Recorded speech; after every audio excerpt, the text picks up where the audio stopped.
Hello बच्चों, तो सबसे पहले हम क्वेश्चन को रीड करते हैं।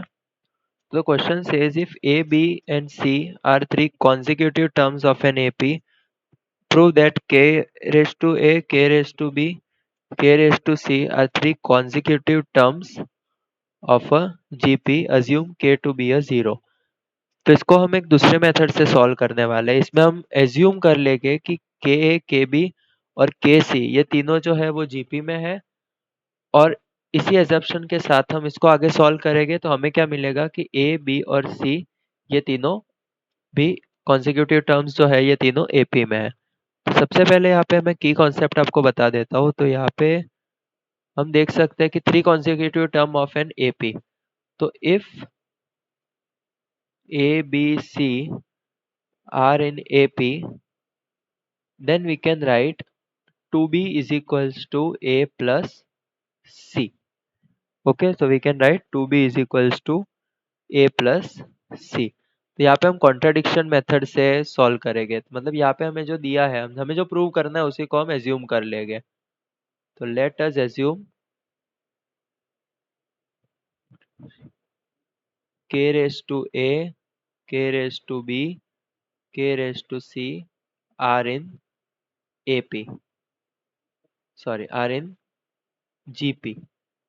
तो GP के लिए भी एक की कॉन्सेप्ट में बता देता हूँ कि GP के लिए की कॉन्सेप्ट है कि if A B C are in GP, then we can write b square is equals to a into C. Mid मतलब सेकेंड वाले टर्म का square is equals to first और लास्ट टर्म का मल्टीप्लिकेशन। तो यहाँ पे यही होगा, सेकेंड वाली टर्म का स्क्वायर हम लिखेंगे।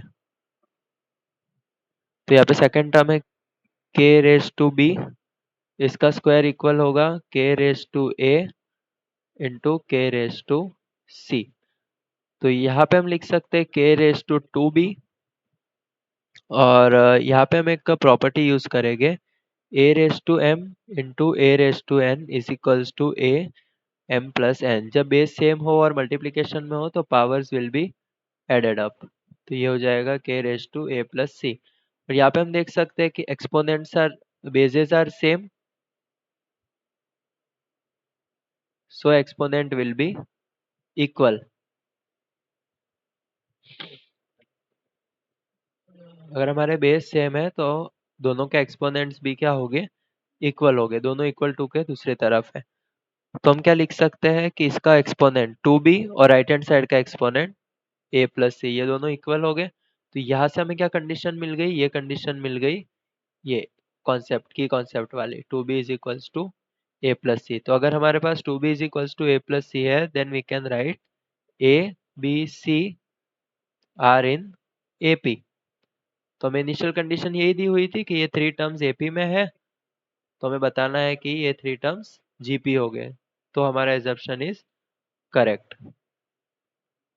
तो हम यहाँ पे लिखेंगे अवर एजम्पशन इज राइट,